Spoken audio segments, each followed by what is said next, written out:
नमस्कार दोस्तों, मैं लवलीन कलसी आज आपको सुनाने जा रही हूँ भक्त के अधीन भगवान कसाई की कहानी। भक्त सदना की कहानी। एक कसाई था सदना।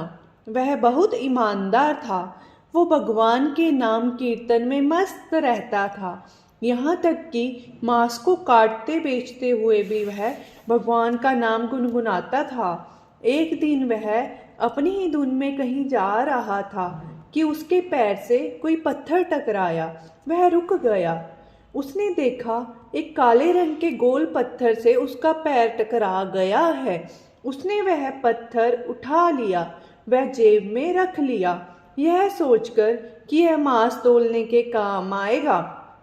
वापिस आकर उसने वह पत्थर मांस के वजन को तोलने के काम में लगाया। कुछ ही दिनों में उसने समझ लिया कि यह पत्थर कोई साधारण नहीं है। जितना वजन उसको तोलना होता, पत्थर उतने वजन का ही हो जाता। धीरे धीरे यह बात फैलने लगी कि सदना कसाई के पास वजन करने वाला पत्थर है। वह जितना चाहता है पत्थर उतना ही तोल देता है। किसी को 1 किलो मांस देना होता तो तराजू में उस पत्थर को एक तरफ डालने पर दूसरी ओर 1 किलो का मांस ही तुलता। अगर किसी को 2 किलो चाहिए हो तो वह पत्थर 2 किलो के भार जितना भारी हो जाता। इस चमत्कार के कारण उसके यहाँ लोगों की भीड़ जुटने लगी। भीड़ जुटने के साथ ही सदना की दुकान की बिक्री बढ़ गई। बात एक शुद्ध ब्राह्मण तक भी पहुंची। हालांकि वह ऐसे अशुद्ध जगह पर नहीं जाना चाहते थे जहां मांस कटता हो व बिकता हो, किंतु चमत्कारिक पत्थर को देखने की उत्सुकता उसे सदना की दुकान तक खींच लाई। दूर से खड़ा वह सदना कसाई को मीट तोलते देखने लगा। उसने देखा कि कैसे यह पत्थर हर प्रकार के वजन को बार बार तोल रहा था। ध्यान से देखने पर उसके शरीर के रोए खड़े हो गए। भीड़ के छटने के बाद ब्राह्मण सदना कसाई के पास गया। ब्राह्मण को अपनी दुकान में आया देखकर सदना कसाई प्रसन्न भी हुआ और आश्चर्यचकित भी। बड़ी नम्रता से सदना ने ब्राह्मण को बैठने के लिए स्थान दिया और पूछा कि वह उसकी क्या सेवा कर सकता है। ब्राह्मण बोला, तुम्हारे इस चमत्कारिक पत्थर को देखने के लिए ही मैं तुम्हारी दुकान पर आया हूँ, या यूं कहें कि ये चमत्कारिक पत्थर ही मुझे खींचकर तुम्हारी दुकान पर ले आया है।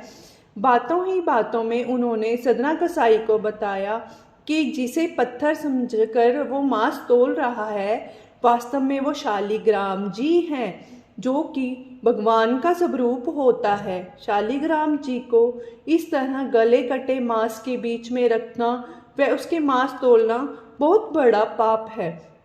सदना बड़ी ही सरल प्रकृति का भक्त था। ब्राह्मण की बात सुनकर उसे लगा कि अनजाने में तो वो बहुत पाप कर रहा हूँ।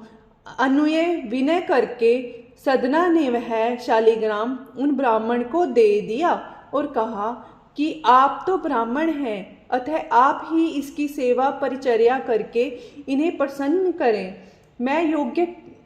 मेरे योग्य कुछ सेवा हो तो मुझे अवश्य बताएं। ब्राह्मण उस शालिग्राम शिला को बहुत सम्मान से घर ले आए। घर आकर उन्होंने श्री शालिग्राम जी को स्नान कराया, पंचामृत से अभिषेक किया व पूजा अर्चना आरंभ कर दी।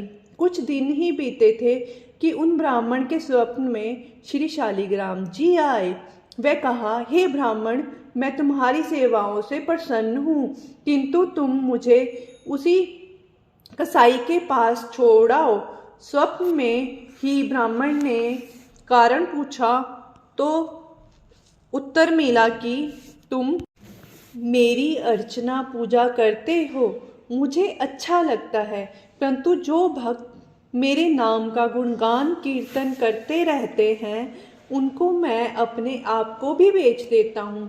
सदना तुम्हारी तरह मेरी अर्चना नहीं करता है, परंतु वह हर समय मेरा नाम गुनगुनाता रहता है, जो कि मुझे अच्छा लगता है। इसलिए तो मैं उनके पास गया था। ब्राह्मण अगले दिन ही सदना कसाई के पास गया। वह उसको प्रणाम करके सारी बात बताई। वह श्री शालीग्राम जी को उन्हें सौंप दिया। ब्राह्मण की बात सुनकर सदना कसाई की आंखों में आंसू आ गए। मन ही मन